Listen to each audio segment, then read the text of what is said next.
ஜெபமாலை தியான மையத்தின் ஜெப உள்ளங்களே, டிசம்பர் மாதம் 17ஆம் தேதியிலிருந்து டிசம்பர் மாதம் 25ஆம் தேதி வரை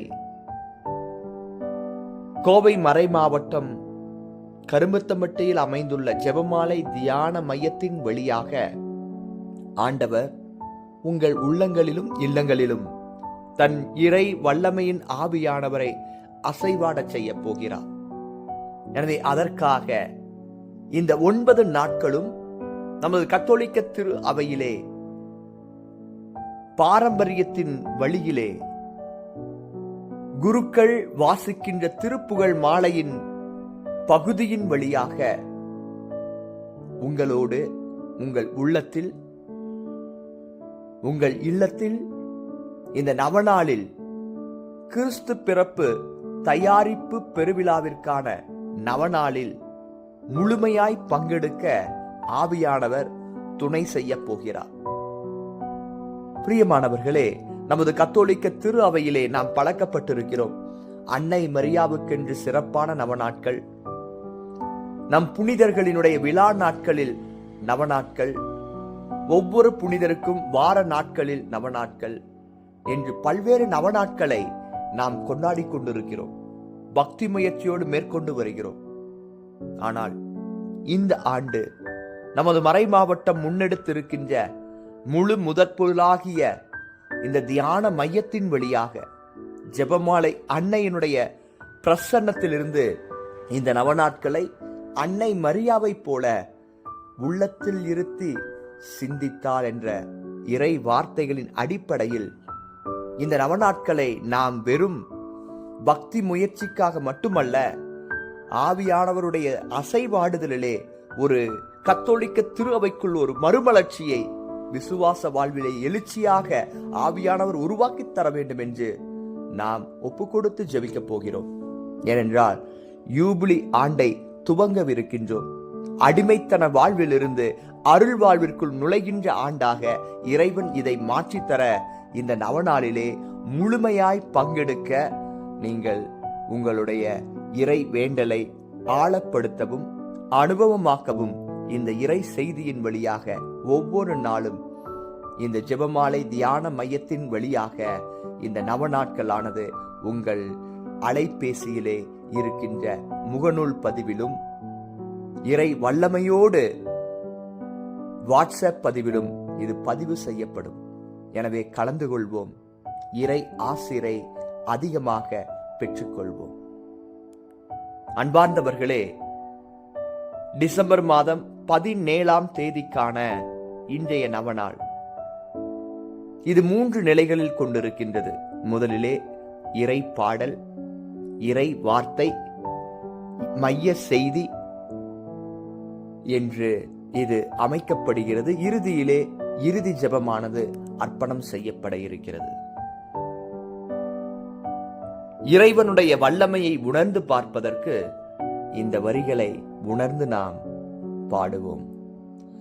ராஜா வருகிறார், ஆயத்தமாவோ, ராஜா வருகிறார், ஆயத்தமாவோ, இயேசு வருகிறார், எதிர்கொண்டு செல்லுவோம், இயேசு வருகிறார், எதிர்கொண்டு செல்லுவோம். இறை வார்த்தை பகுதி எசாயா 40ஆம் அதிகாரம் 3 5 வரை உள்ள இறை வசனங்கள். குரலொலியொன்று முழங்குகின்றது, பாலை நிலத்தில் ஆண்டவருக்கான வழியை ஆயத்தமாக்குங்கள், பால் நிலத்தில் நம் கடவுளுக்காக நெடுஞ்சாலை ஒன்றை சீராக்குங்கள். பள்ளத்தாக்கு எல்லாம் நிரப்பப்படும், மலை குன்று யாவும் தாழ்த்தப்படும், கோணலானது நேராக்கப்படும், கரடு முரடானவை சமதளமாக்கப்படும். ஆண்டவரின் மாட்சி வெளிப்படுத்தப்படும், மானிடர் அனைவரும் ஒருங்கே இதை காண்பர், ஆண்டவர் தாமே இதை முடிந்தார். இந்த இறை வசனத்தின் அடிப்படையிலே இன்றைய நாளுக்கான மைய கருத்தாக, ஓ ஞானமே, உன்னதரின் வாயினின்று வெளியாகி கோடியினின்று கோடியை தொட்டு வன்மையோடும் இனிதோடும் எல்லாம் சீராய் அமைத்தாய். வாராய், விவேகத்தின் வழியை எமக்கு கற்றுத்தாராய். அன்பு உறவுகளே, இன்றைய இந்த மைய இறை ஜெபத்திலிருந்து யோவான் நற்செய்தி 1ஆம் அதிகாரம் 1வது வசனம் நமக்கு வெளிப்படுத்தப்படுகிறது. தொடக்கத்தில் வாக்கு இருந்தது, அவ்வாக்கு கடவுளோடு இருந்தது, அவ்வாக்கு கடவுளாயும் இருந்தது. வார்த்தை மனு உருவானார், நம்மிடையே குடிகொண்டார். நாம் எத்தனை நவநாட்கள் சொன்னாலும் ஆவியின் துணையோடு கிறிஸ்து பிறப்பிற்கென்று இந்த பெருவிழா அர்த்தமுள்ள விழாவாக மாறுவதற்காக இந்த நவநாட்களை இந்த நாளிலே ஏறெடுக்க ஆவியானவர் நம் உள்ளங்களை தூண்டி எழுப்புகின்றார். இந்த சிந்தனையோடு திருப்பாடல் 32 இறைவார்த்தை 8 வரிகள், நான் உனக்கு அறிவு புகட்டுவேன், நீ நடக்க வேண்டிய வழியை காண்பிப்பேன். இந்த இறை வார்த்தையின் வழியாக ஞானம் நிறைந்த வாழ்வு இன்றைய முதல் நவநாளிலே நம் வாழ்க்கைக்குள் வரட்டும். ஞானம் நிறைந்த வாழ்க்கையோடு நாம் நமது வழிகளை ஆயத்தப்படுத்துவோம். இயேசுவின் வருகை என் வாழ்வில், என் வழியில், என் ஒளியில் ஒரு மாற்றத்தை தர வேண்டும்.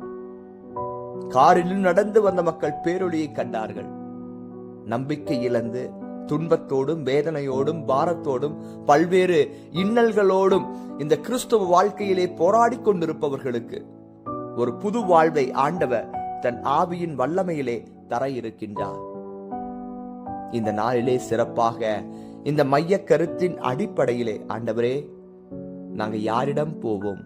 வாழ்வு தரக்கூடிய வார்த்தைகள் உம்மிடமே இருக்கிறது. அந்த ஞானத்தின் வழியின் வார்த்தைகளை எங்களுக்கு வெளிப்படுத்தி இருளுங்க. இன்றிலிருந்து நாங்கள் உமது இறை வார்த்தையை பார்க்கக்கூடிய பாக்கியத்தை தாருங்க, படிக்கக்கூடிய வல்லமையை தாருங்க, புரிந்து கொள்ளக்கூடிய மனநிலையை உருவாக்குங்க. கிறிஸ்துவின் மனநிலை எங்களில் உருமாற்றம் பெற இந்த முதல் நாளில் இந்த இறை செயலை, இன்று இந்த இறை வார்த்தை பகுதியை வாசிக்கக்கூடிய மனநிலையை நமக்குள் உருவாக்க நாம் ஜெபிப்போம். அன்பு தந்தையே இறைவா, நாங்களும் திருமகன் இயேசுவின் மனித அவதாரத்தின் மறை உண்மையை முழுமையாய் புரிந்து கொள்ள செய்தருளும். இதனால் நாங்கள் வானதூதர்களின் புகழ் பாடலிலும், இடையர்களின் மகிழ்ச்சியிலும், ஞானிகளின் ஆராதனையிலும் பங்கு பெறுவோமாக. பகைமையின் கதவுகளை அடைத்துவிட்டு அன்பின் கதவுகளை உலகமெங்கும் திறந்துவிடச் செய்தருளும். நாங்கள் அன்பாக அளிக்கும் கொடைகளும் வாழ்த்துக்களும் அன்பினையும் நல்லெண்ணத்தையும் கொண்டிருப்பவனவாக.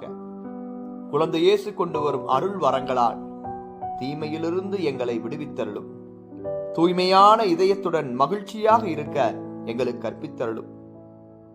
கிறிஸ்து பிறப்பின் காலை வேளையில் உமது பிள்ளைகள் என்ற மகிழ்ச்சியால் எங்களை நிரப்பியருளும்.